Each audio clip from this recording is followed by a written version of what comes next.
Welcome to AML Conversations, the Solution Series. This podcast series focuses on practical information about solutions to challenges you face in your financial crime compliance program. These solutions include managed services, technology, advisory, and third-party risk management. You can access this series and other AML Conversations and This Week in AML podcasts at our website, amlrightsource.com, SoundCloud, or wherever you get your podcasts. Hello and welcome back to the Solution Series. I'm joined by Kevin Mee, Director of Financial Crime Compliance Technology for AML RightSource. And in this episode, we're going to be exploring how tech can be best harnessed for regulations and financial crime. Hi, Kevin. Welcome to the Solution Series. Thank you for having me, Rachel. We recently attended the European Anti-Financial Crime Summit in Dublin, and I had the pleasure of watching you speak in person during your fireside chat. It became quite clear to me that your speech really resonated with the audience, as it was mentioned in following sessions and later on in conversation at the event's reception. So naturally, I thought we should get you on a podcast to talk about harnessing technology. But before we do that, Kevin, I wondered if you could give an introduction to our listeners and tell them a little bit about what you do. Absolutely. Thank you, Rachel, for passing along that very exciting feedback. We had a great time at the European Anti-Financial Crime Summit in Dublin, hosted by AML Intelligence. It was a great turnout with a lot of, I would say, strong speakers from around the industry. And it really served as a touch point and drive the conversation forward in the financial crime space. So my background's in compliance technology and data analytics, as you alluded to. I formerly led the technology workstream for one of the largest monitorships in history. And these days I work with the largest banks around the world for AML RightSource, leading its international advisory business. I work on key program transformational tasks such as system implementations, tuning and optimization, data mapping, enterprise-wide data governance, and strategic oversight and drafting of sustainable strategies for tier one banks in both the emerging regulatory markets, as I like to call it, as well as mature regulatory markets such as the UK and the US. Thanks for that, Kevin. Okay, so let's move on to our topic of discussion. Can you give us an overview of compliance technology in the industry at the moment? Absolutely. So the compliance technology landscape, as we know it, has evolved rapidly over the past 10 to 15 years. There has been a significant focus on the implementation of standards for data quality, data governance, data reconciliation, transaction monitoring, threshold tuning, and sanctions match capability testing, and effectively an effectiveness framework that governs the under-monitoring risk of transaction monitoring, sanction screening, and KYC technology. That's not to say that all of our clients or all of the industry is within the same point in the spectrum.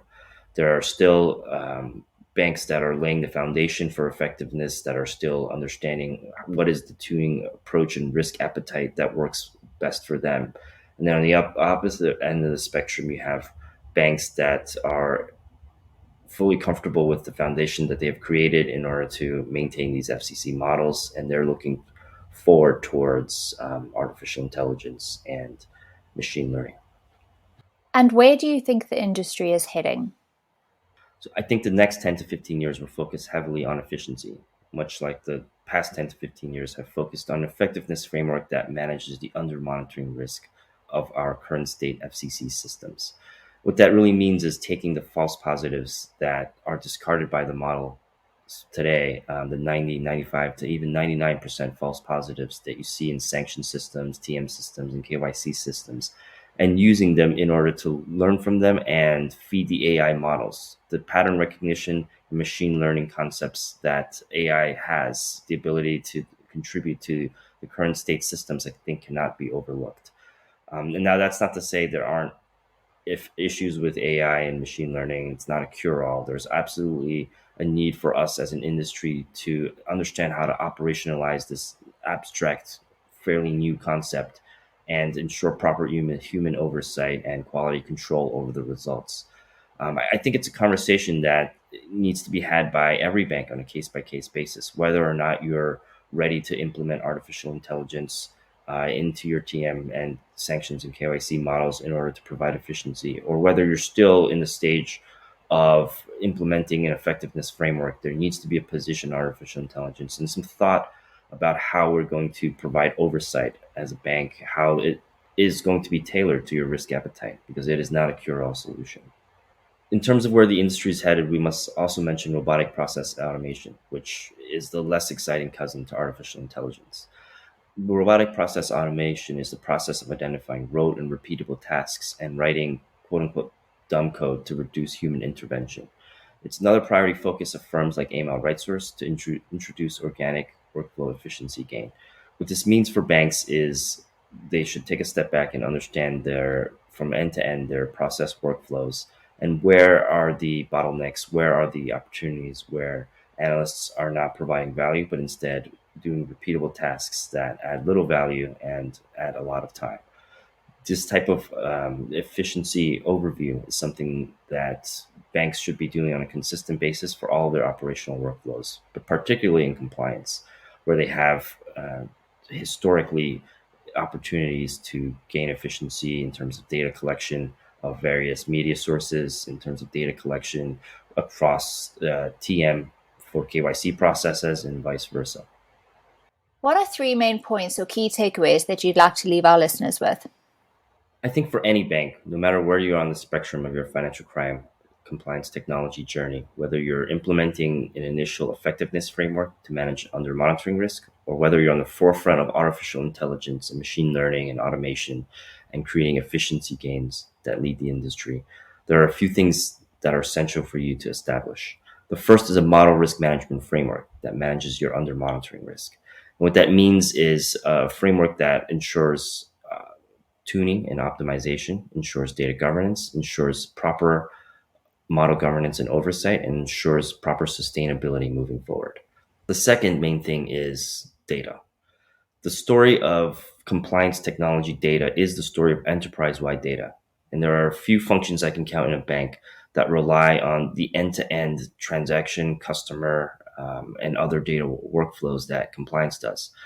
And the number one conversation I've had with my clients in terms of challenges is navigating enterprise-wide data. The complexities for some of the largest banks in the world are not things that can be resolved in a week, even a project or two. So there needs to be a lot of attention paid to data, because bad data in means bad data out. And there needs to be a foundation, even if you're moving on towards artificial intelligence, that the data that feeds it is something that can be accounted for, something that you feel comfortable is being governed. It's also important to note that for an institution as large as a tier 1 multinational bank, there isn't, I would say, a requirement to have 100% data quality, because we all know that when you're dealing with billions of records a year, if not more, there needs to be a sustainability framework around your data, so that the data is being managed, so that the data is able to withstand some level of issues, whether it be consistency, validity, completeness, no matter what dimension of data quality we're speaking about. And the final thing I would leave our listeners off with is risk appetite. I think the banks themselves and the financial institutions that we as an industry help monitor need to have their own conversations when it comes to risk appetite. There are definitely strides we as an industry can make in terms of creating more prescriptive standards, in terms of publishing more literature in order to help guide the industry forward in terms of subjective decisions. But ultimately, the risk appetite will always lie with the bank. And it's important for the right people to be in the room in order to discuss from a financial institution's perspective, what is their risk tolerance, aligned to their risk profile, support it with quantitative evidence, but ultimately stand behind their risk appetite decisions and shape the conversations themselves. This has been great. Thank you so much, Kevin. I really appreciate your time today. And thank you, as always, to our audience for listening. Thank you, Rachel, for having me. It's been a pleasure. Thanks for listening to this episode of AML Conversations, the Solution Series. More episodes will be posted in the coming months. If you find this installment interesting, there is more great content at amlrightsource.com. If we can help you with your financial crime compliance needs, schedule a meeting on our website. Together, we can reimagine compliance.